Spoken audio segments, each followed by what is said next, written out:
All right, all right, all right. Thanks for joining us.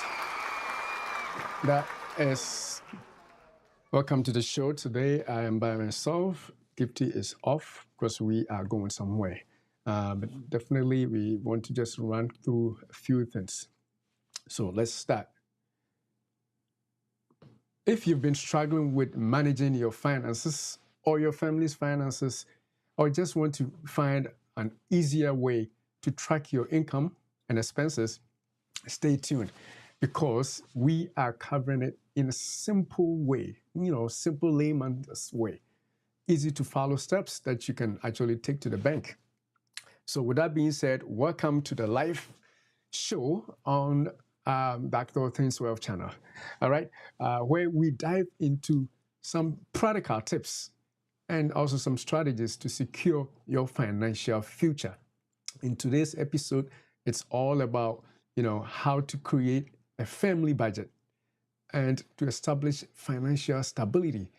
With that being done, as soon as you get a family budget in place, you are going to be stable financially. And I'm not saying this because I have arrived. We are learning together. So everything that I share with you today is something that I am also doing just to make sure that we all grow financially together, just like we are also learning on our health channel together. So let's move forward.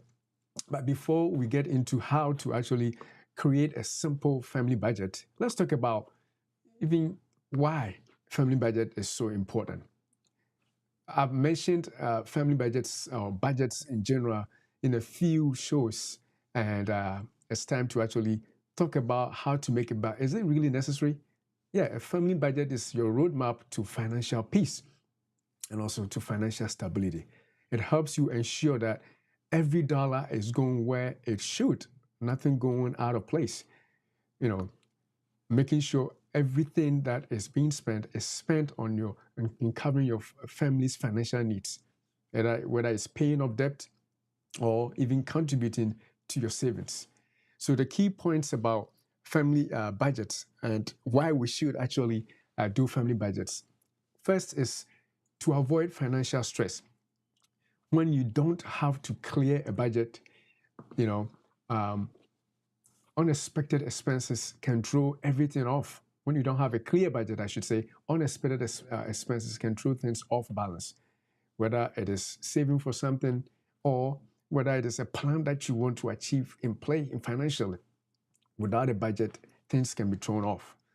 This leads to financial stress. If you don't have a budget, your family could be in financial stress. That leads to arguments. You see a lot of couples arguing about money. The only reason is that there's no budget to follow. Spend as you go.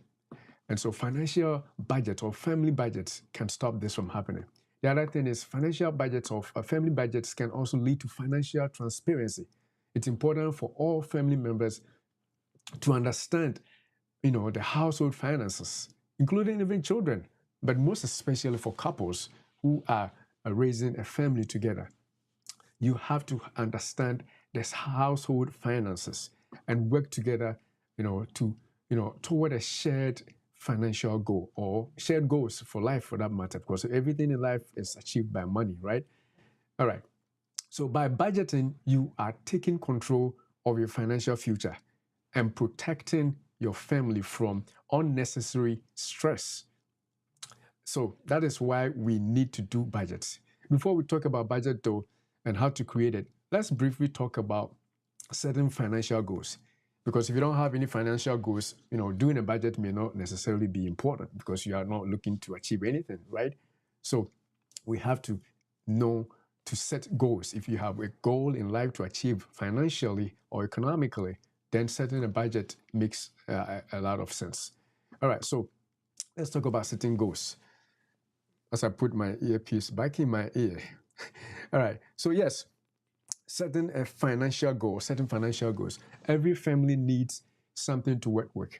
Now, if you don't have a goal, then you are basically not working towards anything, But if you are working for a goal, if you have a goal that you want to achieve, that sort of make you keep a budget because something is at stake. You want to achieve something. So whether your goal is, setting up an emergency fund, which we'll talk about later, or even saving for vacation. That's a medium to long-term goal, probably short-term goal, or paying off debt. Setting clear financial goals help you stay focused and also makes you motivated to sticking to a budget. So first things first, you have to have financial goals. Then the budget or the family budget that you develop will help you work towards those goals. Forgot to turn on my TikTok live feed. All right. So with that being said, how do you set financial goals? What are some of the financial goals? Yes, as I alluded to, you have short-term goals, and these might include saving for a vacation or paying off a small credit card balance. That may be short-term. But long-term goals, on the other hand, may include saving for a down payment on a house or contributing towards your retirement. Long term, you may be in your 20s, your 30s. So talking about retirement is a long-term goal, but that being said, it still has to be done. So that could be a long-term goal that you want to work towards with a budget. The other long-term goal you could be thinking about is saving for college, whether for yourself if you are not already in college or you did not graduate and you want to go back to school, or for college for your children, which is mostly what actually happens. So those are the goals that you need to set before a budget becomes handy. Now, goals must be SMART though. SMART, SMART, stands for making sure your goals are specific, S for specific, and then your goals must be measurable. There are things that you can measure, not just saying anything for saying sake. So the goals we already outlined in those examples are specific. You say you're saving towards a down payment for your home. That is a specific goal, and it's also measurable. If you buy the home, it is something that you can tangibly say that you have achieved the goal. The goals must be achievable too. Some goals are, for the most part, unachievable. It's like within the realms of unreal. It's not real, I should say. And so your goals must be achievable. For example, you don't set goals to go on a private vacation trip to the moon when you don't even have a place to live. So that would be like an unrealistic goal, right? So goals must be achievable. Goals must also be relevant. They must be something that are counting towards your overall future or the future of your family for that matter. And goals also must be set and bound by time. So SMART goals, R for relevance, and the T for goals being bound by time. Now, if your goals are not SMART, then you would make the mistake of not working with anything. Your budget may not be comprehensive enough, and of course you will not be able to do anything with a budget that has no SMART goals attached. So yes, your goals must be SMART. Now, this gives you a clear roadmap to follow. Having both short-term and long-term goals will keep you motivated, and that gives you something to celebrate along the way. When you have achieved some of your goals, it makes you able to celebrate along the way. And as you make progress, it becomes easier, to stay on track with your budget if your goals are achieved as you go by. So those are some of the things. Now, before we go into the real a talk of the day, which our show is about, which is to set up a budget. I'm going to show you an example of a budget that I built up on online, and also talk about some of the steps. But before we go there, let's take a quick break, and we'll be right back. Make sure if you haven't shared the stream, hit the share and the thumbs up and all the good stuff, so that we will come back and enjoy ourselves together.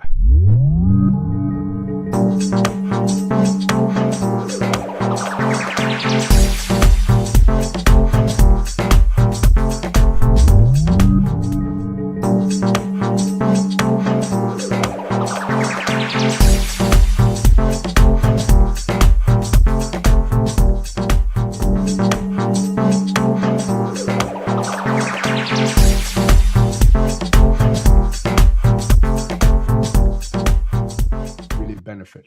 All right, so welcome back. We are going on to the nitty-gritty of setting budgets, family budget for that matter, for your financial well-being. And with that being said, let's start. The step one of setting a family budget is, first of all, you should track your income and your expenses. Now, as you may have already heard or know, a budget cannot be done without knowing how much income you are making or how much you are actually spending. So the first step in setting a good family budget or a personal budget is to track your income.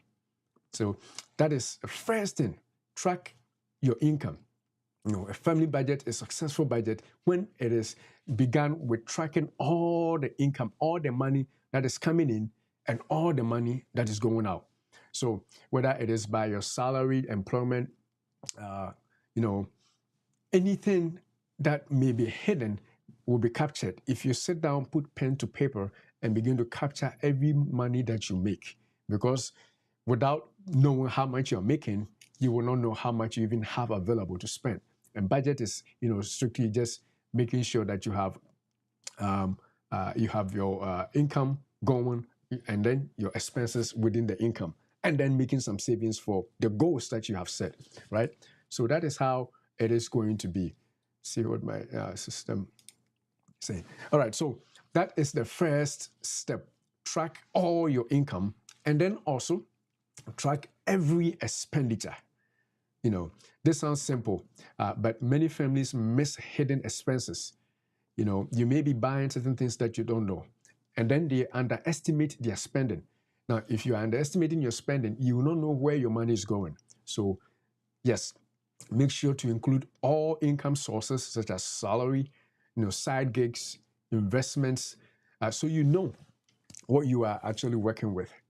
Break down your expenses into two categories. Actually, you have fixed expenditures, and you have expenditures that are variable or that change with time. Now, fixed expenditures, we can talk about something like your mortgage, your rent, your utilities, your car payments, and those things don't change. They just keep staying the same every month. So you got to track all those expenses. And then the variable expenses are expenses that change, as I already alluded to, such as your groceries. You may go grocery, one week it is $100, the other week it is $20, because you didn't finish all your food. So those expenses do vary from time to time. As well as entertainment. You may be going to the movies at some point, and not all the time. You may be dining out. Those things can change. You may have, a fixed amount of days that you go out to eat, but those can change. You can just say that, this month we are not. Compared to a fixed expenditure like a mortgage or a rent, you can't do anything about it. Those have to be done all the time, every month. So variable costs can fluctuate, and this is where you can actually find access to cut back if needed. If you have been able to track them, if you don't track how many times you go out to eat, if you don't track how many times you are going out to watch movies, you don't track any of those variable expenses, then if needs be, if you have to cut some expenses, then you wouldn't know where to cut from. So making sure you have that tracked is going to help you as you go forward with your budget and what to do to hit the goals that you have set for your financial future. So there are plenty of tools to use, to track such expenses, income and expenses. You can use, whether it's an app that you download, even electronic bank account or electronic bank statements. These days, bank statements are readily available. You can just go to your bank and print, firsthand how much you have spent, or whether it's monthly or every week or 2 weeks. That will give you an idea of what your expenses are and how much income is coming in. You could also use Excel spreadsheets, those of you who are savvy with spreadsheets, or even good old-fashioned pen and paper. Just sit down and write them down. If you are not detail-oriented, a couple, this is where the ladies who are detailed can be of help. Let the ladies or whoever in a family is very detail-oriented sit down, have access to all the data, and put them down manually, pen to paper, and that would also help. You could also do both, printing your statements from online and then sitting down and adding them up, along with whatever thing is not captured by your bank statement. Those are some of the things that you can do. The other thing is step number 2. So that was step 1: track expenses and track, what do you call it? Income. Detailed tracking. The step number 2 for building your budget is to prioritize your needs over wants. And this is where it gets tricky, because what may be my need may be somebody else's want. But that being said, we can generalize and say that there are certain things that everybody know it's a need, right? For example, a place to put your head. It's a need. You can't say that it's not. If I want, I'll rent a place, or if I want, I will do this. You can't do that. It is basically a need that we can all agree on. But wants may differ. So now that you have tracked your income and expenses, let's talk about some of the things that you need, in order to do a budget. It's time to make sure to make some hard decisions. If you know what a need you have is and what wants are there, a budget will let you make those hard decisions as to what to cut out, knowing that needs are supposed to be met first before wants, right? So one of the biggest pitfalls in family budgeting is people overspending because they are not sure what to cut. They are overspending using their wants instead of focusing on their needs. So that is key. Prioritizing, it's a key.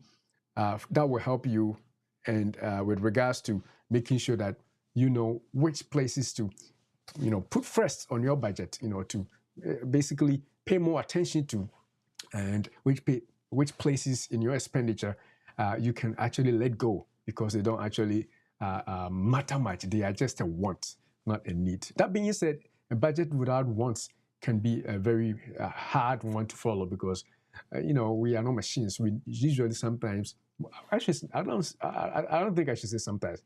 Everybody has to create a place in their budget for their wants to also be met. Not all the wants, but at least some wants. So that you can enjoy your life altogether.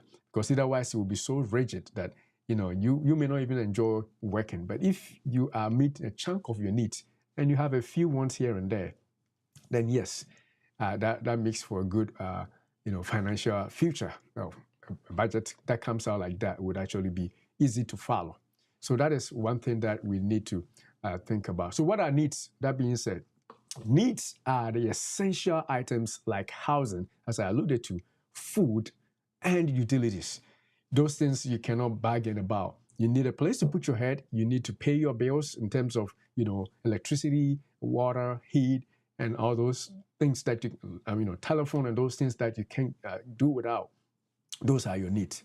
Wants, on the other hand, are the non-essential items like entertainment, as I already said, going out to eat, or even some subscriptions that are really not necessary, and cutting those unnecessary expenses are the things that will help you to be able to meet your financial goals. So budget must track these things, categorize them.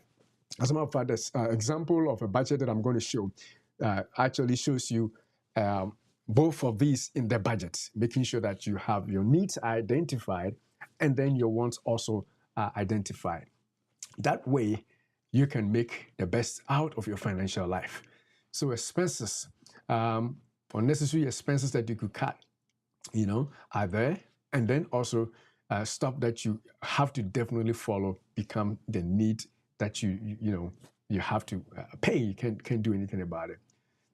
So if you are finding it difficult to make ends meet, the first place actually to look for cuts, again, will be in a category of want. By focusing on the needs first, you are safeguarding your family's financial future. And remember, you can always reward yourself later. Don't forget, you can always reward yourself later when you hit certain financial milestones. You set a goal to save for your life insurance or for 401k, retirement benefit, and you hit that goal, then of course you can celebrate. And that makes for a good goal, financial goal, and a good budget that meets those needs and also ensures that you are rewarded with wants when the major milestones are achieved. All right, so with that being said, let's talk about a monthly budget. Step number 3, create a monthly budget. So we are going into the real techniques of a monthly budget. And I'm going to show you a sample in a few minutes. But basically, this is where you decide how much you are going to spend in each category that I've already enumerated, right? And how much you are also going to save. So you get both things down and ensure that, hey, this is where our money is going, and this is where our money is not going to go anymore. Because if we do this, we can save this much and put it towards the goal, which we set. Which we set before we began the budget. So your goal comes, and then based on the goal, you go forward with these analysis and budgets that we are talking about. So now let's hit on the budget sample that I think I have alluded to since we began. The budget sample that I'm talking about is on my screen right now. Unfortunately, those on TikTok, you can't see my screen because TikTok doesn't allow me to share screen, at least not for now. So on this budget, I'm showing on YouTube. So those on TikTok, you can always subscribe to our YouTube channel, same name, and you will see everything that we are showing on the live or on the videos. So this is a budget that has all these things we've talked about categorized, right? And the first category is I used ChatGPT. I gave some information that I need in my budget. These tools are so readily available. You can use all these tools to make your budget. Just input the data and it will come up with something sweet. So I use this as an example. So the first category here is income. And this person is on a monthly income of $5,000. And we are using this rule of budget, which is 50-30-20 rule, the 50-30-20 rule. So you're going to be using 50% of your income on the needs, like what we're talking about, like your mortgage or your rent, your car payment, your tuition loan, or whatever it is that cannot change, those that you have no control over. You already have those debts, those expenses that you got to meet every month. So those will be the 50%. That's the total income. You split it into three. 50% goes into those things, and 30% goes into the wants, the things that may be sacrificable, if that's a word, things that you can do without. And then the 20% will be savings or debt elimination. So this is the 50-30 rule. And with this budget that we are looking at, this person makes $5,000 a month.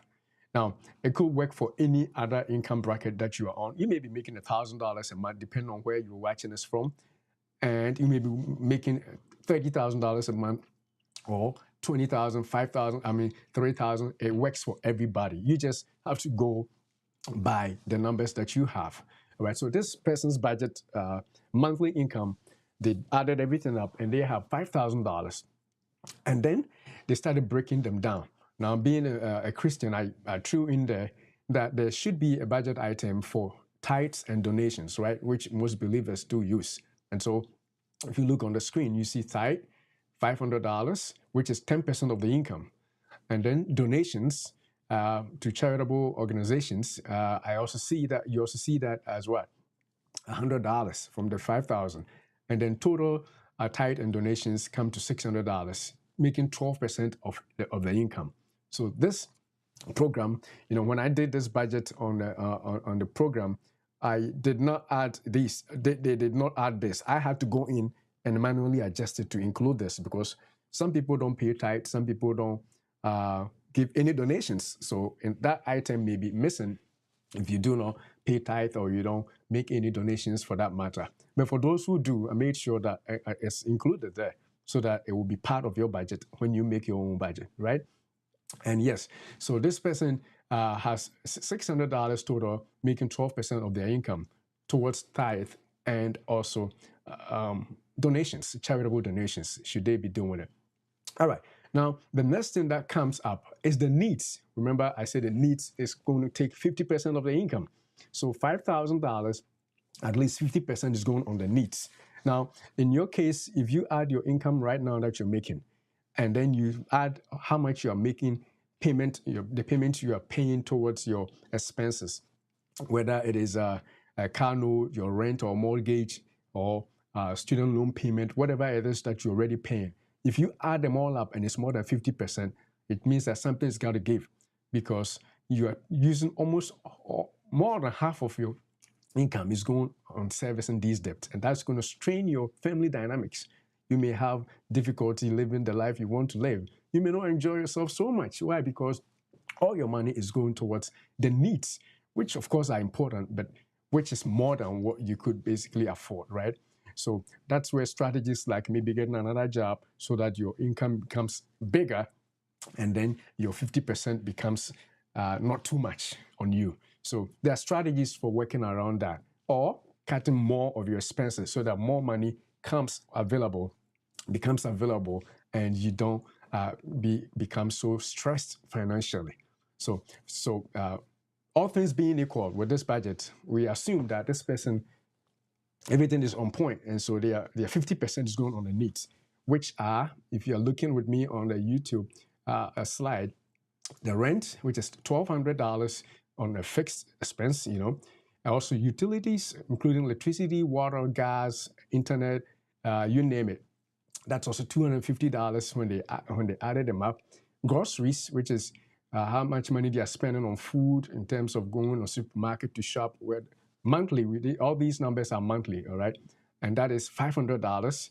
Transportation, also whether it is the fuel you buy for your gas or your bus trips, how much you're paying, that's $200. And that one is actually a variable expense because it can change, but it's a need. So if you remember how we began, fixed expenses and variable, fixed expenses cannot change. So those are the two: mortgages and loans that you have to pay. You can't change. You can't do anything about it. Those you got to remit.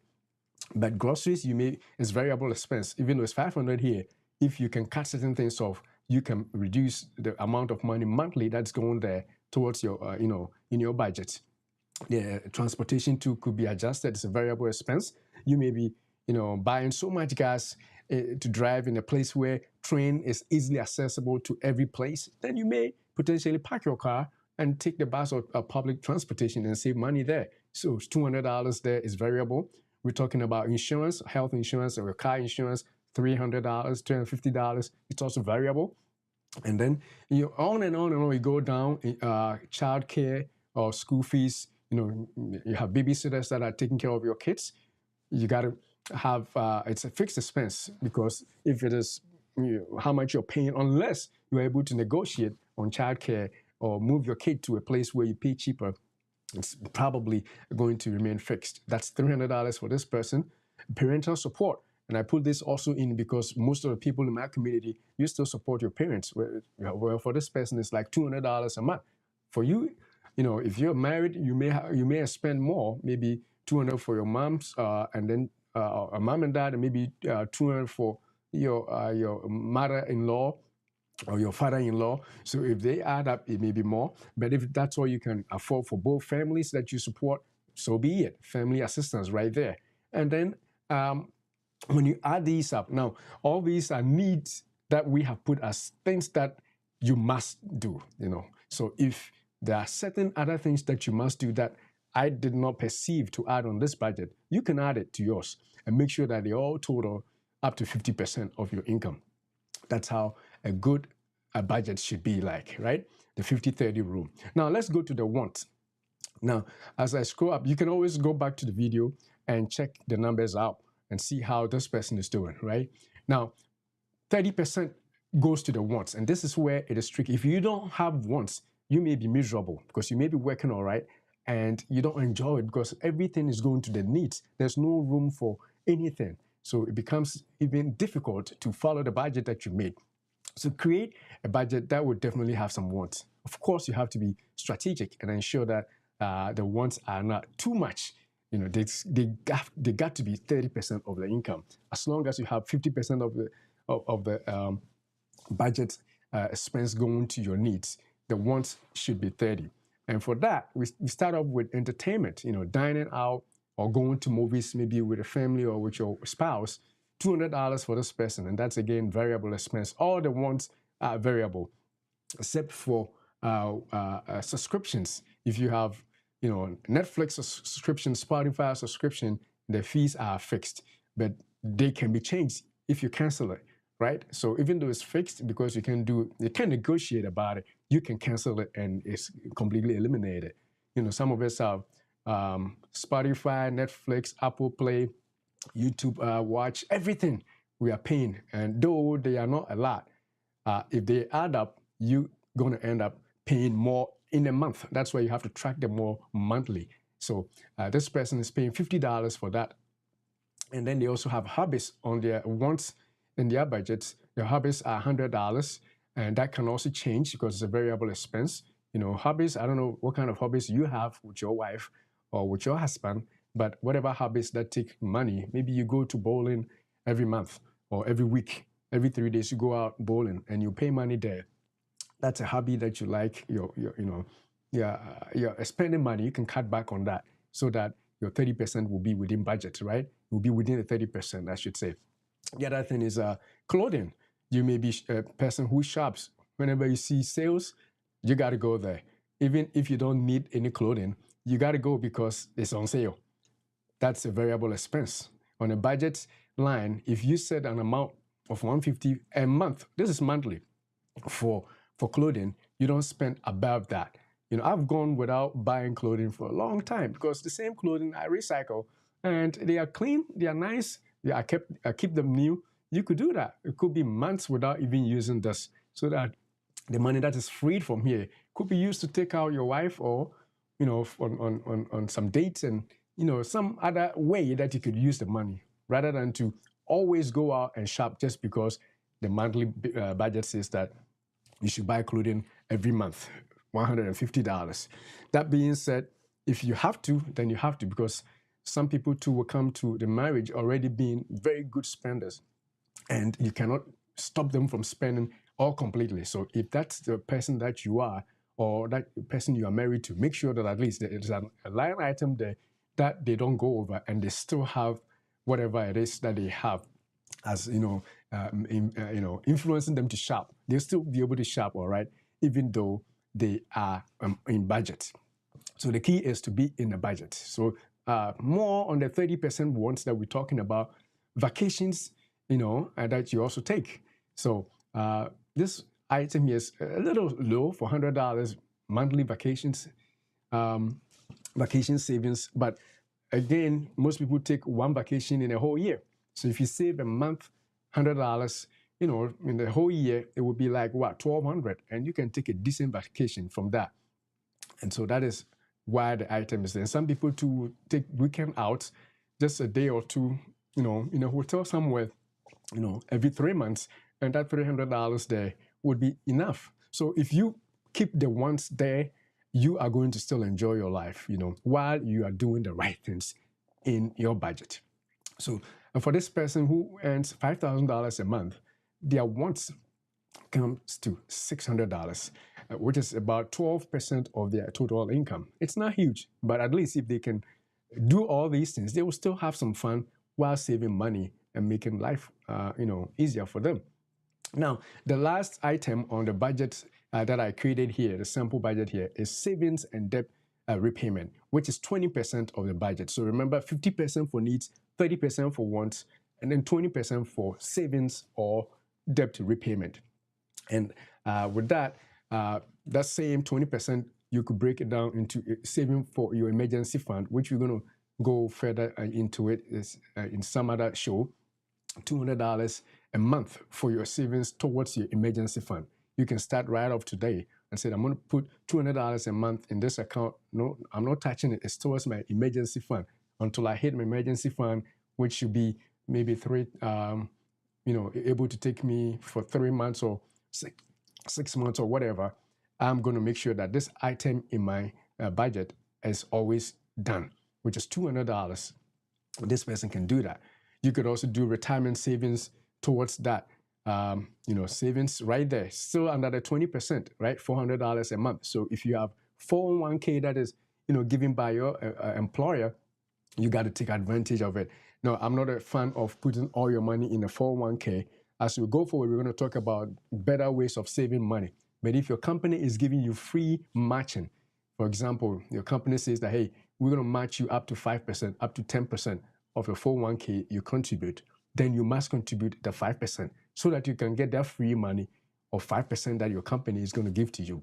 So in that case, this person would be saving the $400 here and potentially get a match from the company that they work at for 5%, 3%, 10%, however it is that the company is matching. So they are also saving right there.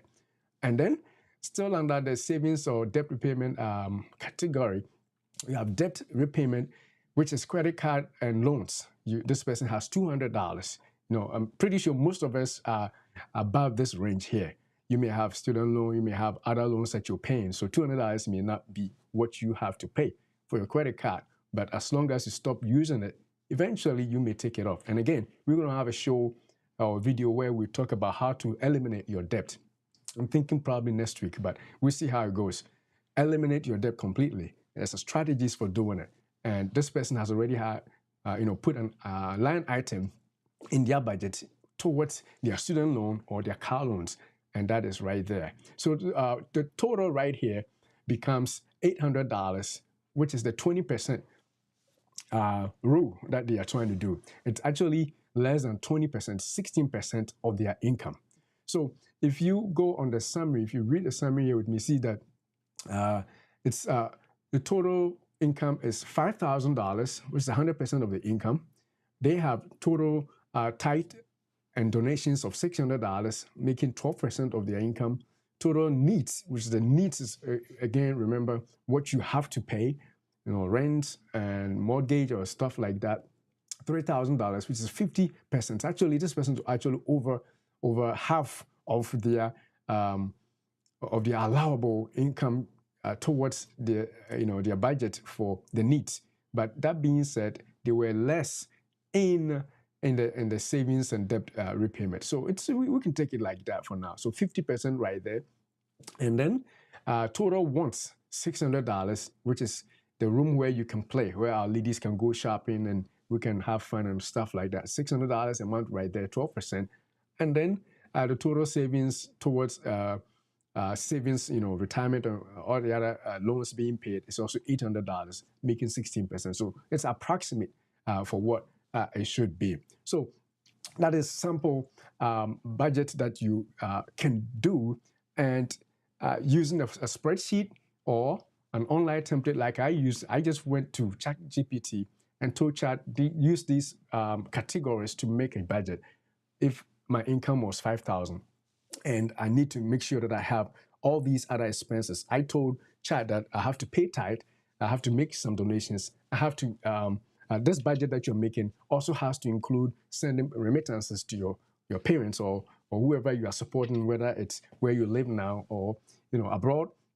And Chat captured it. So you have all these tools that you can use. There are other templates that you can actually follow and use. So basically, you got to be able to do that and make sure that you have some of the top-notch budgets that you can think about. Yeah, so a simple format that works for you, whether through the tool that I use or any tool. A popular budgeting method, as I said, was the 50-30-20 rule. And you allocate your 50% of your income to your needs, 30% towards the wants, and 20% towards savings or debt repayment. And your budget has to be realistic. Again, I can't stress that enough. Or you will find yourself constantly frustrated. And if you are frustrated, just imagine you want a tool that will help you to be able to capture your debt and be safe in terms of finances, be liberated, without all those financial pressures that you can think of. But if the tool that you're using makes you frustrated, you are definitely not going to follow that budget. So make sure you leave room for things like emergencies, unexpected expenses. One type of budget will include, miscellaneous. I didn't put it on this, but you can have a line item for miscellaneous. So certain things that you least expect when they come in, you can use it. Some people use the emergency fund for that, but you could also have a line item so that you don't even touch your emergency fund. You are using the miscellaneous item to deal with, unexpected funerals that you have to go. Maybe you make donations for a line item for your donation. In this budget that we looked at was $50, charitable donations. But for some reason, 1 month you go beyond that, the miscellaneous will kick in. But then again, you should still make sure that your 50% is fixed, your needs are being met, and you're also hitting your debt and making the savings that you need. So don't be afraid to adjust your budget as needed. You know, sometimes you need to review your budget. As a matter of fact, you have to. Life happens, and some things you can't do anything about and that you didn't plan for must be taken care of. So those are the things you have to do. The important thing is that you are working with a plan, and that's the importance of a budget. Without a plan, you have planned to fail. Without a budget, you have planned to fail. So if for some reason it's not working, revisit it, make those adjustments. Certain expenditures that you did not capture may show up, and you see that, hey, this thing is coming up all the time. So you create a line item in your budget and make sure that you meet that expenditure going forward. That way, it becomes easier for you and you don't give up following the budget. Some people, sometimes people think you may be difficult because you're not sending the money when they want you to. But then that's because it's not in the budget. It's not in the budget. On the thumbnail that I showed, I said that this is not in the budget. You know, if it's not in the budget, it's okay. Some people may not understand why you did not give them money when they expected you to. But if it's not in the budget, it's not in the budget. You don't need to explain that it's not in the budget, because you know that if you give, your rent may not be, you may not be able to afford your rent, or you may not be able to afford your mortgage, or you may default on a loan somewhere. So if it's not in the budget, it's okay. And lastly, family budget isn't something you set and forget. You definitely have to work. It's a work in progress. You have to work on it as you go forward and ensure that you do it the way that you have to do it. You will need to review and adjust it regularly. You know, maybe monthly, potentially even less than a month, maybe 2 weeks if things are not working out. And especially as your financial situation changes, you need to reveal it. Maybe you have paid off debt.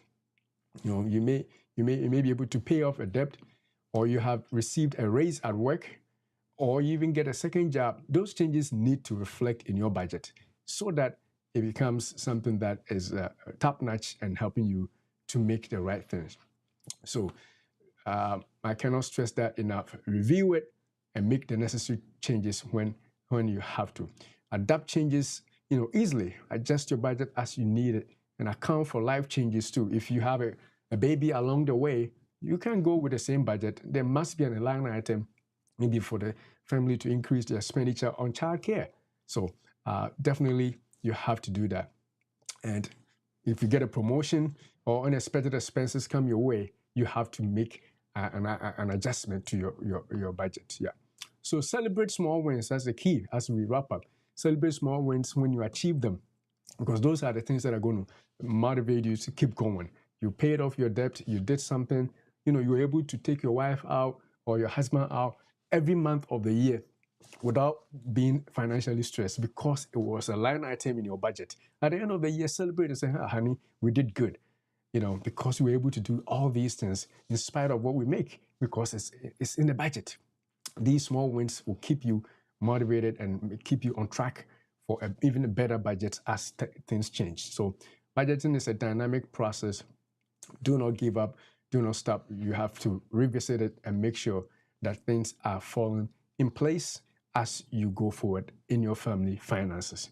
All right. So to recap, before we close up, to recap, creating a family budget is all about understanding your income and expenses. If you don't know how much you're making and how much you're spending, forget it. You have missed it. A budget brings that together and teaches you how to stay within means and potentially have some leftover for certain things that are prioritized. You know, prioritizing your needs over wants. Again, recapping, setting clear financial goals, and also reviewing your progress regularly. By following these simple steps, you will be on your way to a financially stable, life, and the peace of mind that you have for your family will be tremendous and huge. So, thank you for joining us today, and thank you for watching on the live show on Dr. Othin's Wealth Channel. And if you found value today in today's episode, I challenge you, please give us a thumbs up and subscribe. Those of you watching on TikTok, we have a channel also for health on YouTube. So this is coming on a YouTube and a health TikTok channel, but we have a TikTok channel also that we have just established for financial stuff. So Subscribe, follow if you haven't followed. And check us out on YouTube. Wealth with Dr. Otin is our channel name for wealth. And then on our health channel, it's just Dr. Otin. And then we will roll together as we all learn. Don't forget to subscribe and follow wherever you're watching this from. And let us know your comments and what you think. What kind of budgeting challenges you actually have faced. You know, some people tried and they gave up. Let us know what was the challenges and how different are you also going to be, doing a budget now, going with what we have shown, the sample that we showed you, right? Let me know. And also, if you have faced any challenges with budgeting or finances, let us know. We may be able to encourage you in some way or the other so that you improve your financial future. That being said, until next time, we want to say stay blessed and be financially wise. Thanks for watching. God bless.